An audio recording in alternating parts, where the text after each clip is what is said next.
Can you imagine a world with creatures even more terrifying than the mightiest dinosaurs? A time when the Earth was prowled by beasts of unimaginable scale and ferocity, extinct monsters that ruled both land and sea, armed with giant fangs that could pierce through bone, possessing insane speed that left no prey a chance of escape, and wielding a crushing power that could obliterate anything in their path. These were the true titans of prehistory, the apex predators of forgotten eras, whose very existence challenges our modern perception of what a dangerous animal can be. They were nature's ultimate killing machines, sculpted by millions of years of evolution to dominate their environments. In this journey, we will travel back through the mists of time, not just millions, but tens of millions of years. We're diving deep into the planet's tumultuous history to uncover the stories of the most dangerous animals that ever walked or swam on Earth. Our journey begins in the vast ancient oceans, some 23 million years ago. Here, in the warm, teeming waters of the Miocene epoch, lurked a predator of such colossal proportions that it remains to this day the largest carnivorous fish known to have ever existed.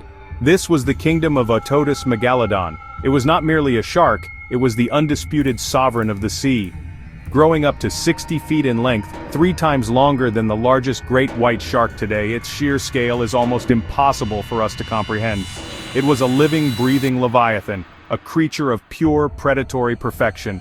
Its jaws, wide enough to swallow a small car, were lined with rows of serrated teeth, each the size of a human hand. These were not simply for slicing, they were for crushing. Fossil evidence suggests its bite force was one of the most powerful in the history of life on Earth. Capable of shattering the bones of the great whales that were its primary prey, it would often attack its prey from below, launching itself upwards with tremendous speed and power, striking the whale's vulnerable underbelly or crippling its fins and tail. This was a calculated assault, designed to immobilize its enormous quarry before delivering the final, fatal bite. For over 20 million years, Megalodon reigned supreme. It was a dynasty of dominance that spanned epochs. Its extinction, thought to be caused by a cooling climate and the disappearance of its large prey, left a power vacuum in the marine world that has never truly been filled since. We now move forward in time to the much colder world of the Pleistocene epoch, the Ice Age. Here, on the vast, grassy plains of the Americas, a new kind of apex predator had emerged. It was a hunter of incredible power and iconic weaponry, the Smilodon, popularly known as the saber-toothed cat. This was not a tiger but a distinct genus of feline, built for one purpose: to bring down the giant megafauna of its time, such as bison, camels, and even young mammoths. Its robust, muscular build was more akin to that of a bear than a modern cat designed for grappling and brute force. The most striking feature of the Smilodon was, of course, its astonishing canine teeth. These were not merely teeth, they were daggers. Reaching up to 7 inches in length, these saber-like fangs were surprisingly fragile and not suited for crushing bone. The cat's hunting strategy was a masterpiece of predatory evolution. It would use its immense upper body strength to wrestle its large prey to the ground, pinning it with powerful forelimbs. It was a contest of pure physical dominance.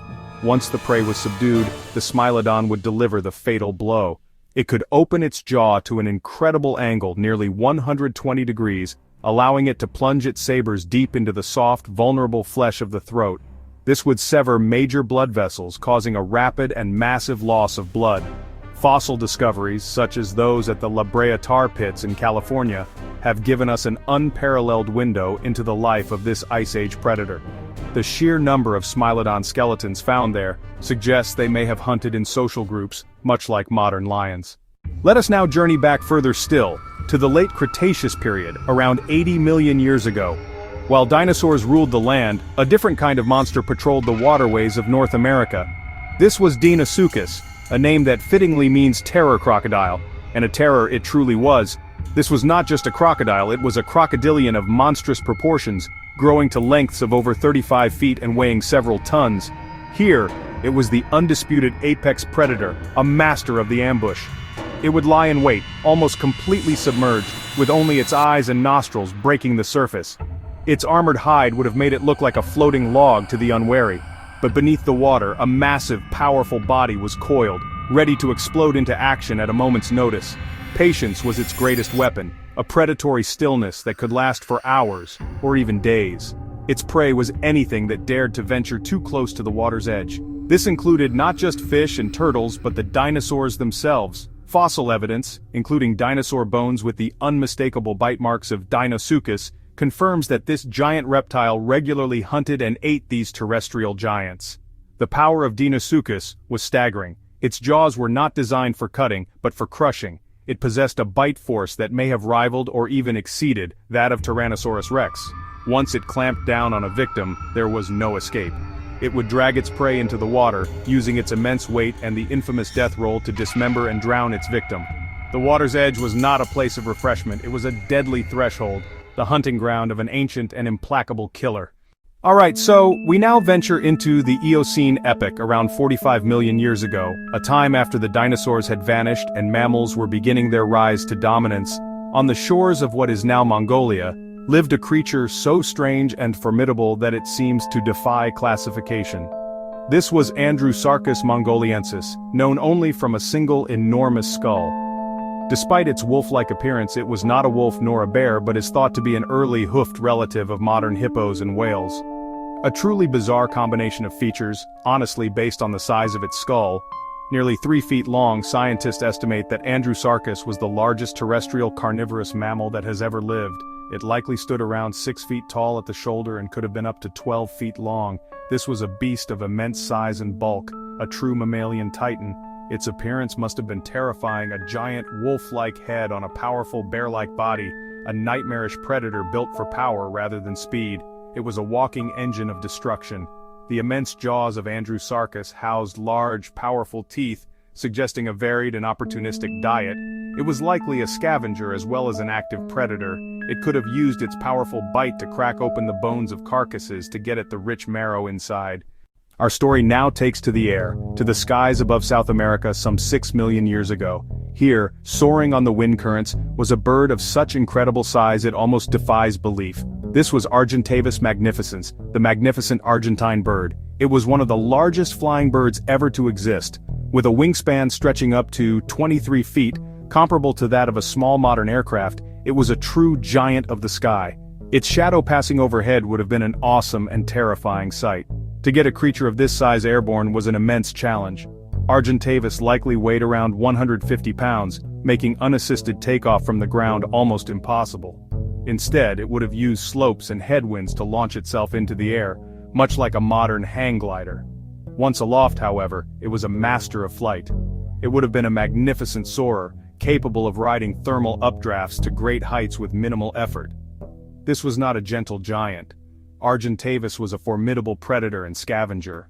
While it was once thought to be an active hunter like an eagle, its skull structure suggests it may have been better suited to swallowing its prey whole. The thought of this giant bird swooping down from the sky to snatch up its prey is a truly startling image. It was the absolute ruler of the prehistoric skies. The question often arises, could it have picked up a child? For our final creature, we must descend into the murky waters of a much older world. We travel back nearly 400 million years to the Devonian period, long before the dinosaurs. The swamps and rivers of this era were home to a creature that embodies a primal fear, Jaekelopterus rhenanii, a species of eurypterid, or sea scorpion. This was not the small scorpion we know today. This was an aquatic arthropod of nightmarish size. Reaching up to 8 feet in length, it was one of the largest arthropods to have ever lived. Imagine wading into a Devonian river. You would not be alone.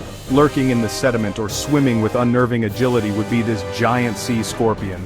It was the top predator of its environment, a heavily armored invertebrate killing machine. Its body was segmented and protected by a tough exoskeleton, and it propelled itself through the water with paddle-like appendages. It was an alien form, a creature from a world vastly different from our own, yet utterly dominant within it. The most terrifying features of Jaekelopterus were its formidable claws, or chelicerae. These large spiked appendages were its primary weapons for seizing and dismembering prey, which likely consisted of early fish and other invertebrates. The fossilized claws alone measure over 18 inches long. An encounter with this creature in the murky water would have been a terrifying ordeal. This creature was not confined to the deep. As an arthropod, it was capable of crawling out of the water and moving on land, perhaps to mate or to move between bodies of water.